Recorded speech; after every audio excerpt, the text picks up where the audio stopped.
భారత క్రికెట్ జట్టు Asia cup విజేతగా నిలిచి వెస్టిండీస్తో జరగబోయే టెస్ట్ సిరీస్ కోసం సన్నద్ధమవుతుంది.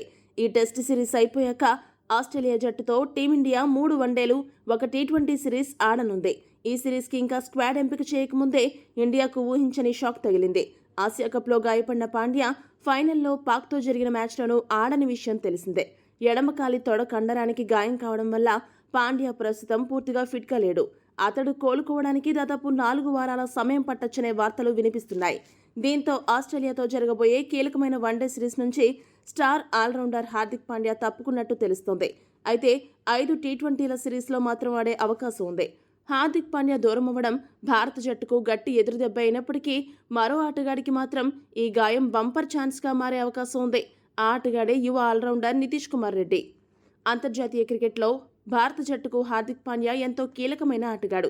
కానీ తరచుగా గాయాల బారిన పడడం వల్ల జట్టుకు అతను అందుబాటులో ఉండడం లేదు. దీంతో హార్దిక్కు ప్రత్యామ్నాయ ఆటగాడు జట్టుకు చాలా అవసరం. ప్రస్తుతం టీ20లలో శివం దూబే హార్దిక్కి ప్రత్యామ్నాయంగా ఎదుగుతున్నాడు. టెస్టుల్లో ఇప్పటికే నితీష్ను రెగ్యులర్ ఆల్రౌండర్గా పరిగణిస్తున్నారు.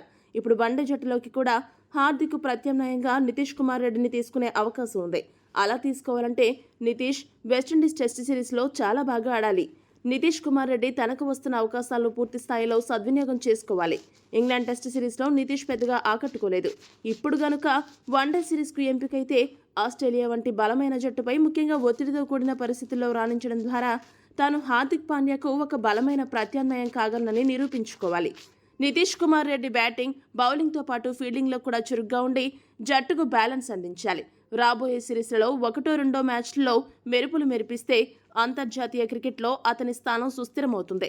హార్దిక్ పాండ్యా లేకపోవడం భారత్కు నష్టమే.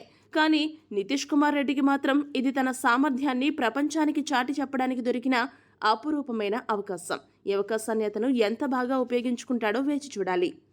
ఈ వీడియో కనుక మీకు నచ్చినట్టయితే లైక్, షేర్, కామెంట్ చేయండి. మరిన్ని స్పోర్ట్స్ అప్డేట్స్ కోసం మా ఛానల్ను సబ్స్క్రైబ్ చేసుకోండి.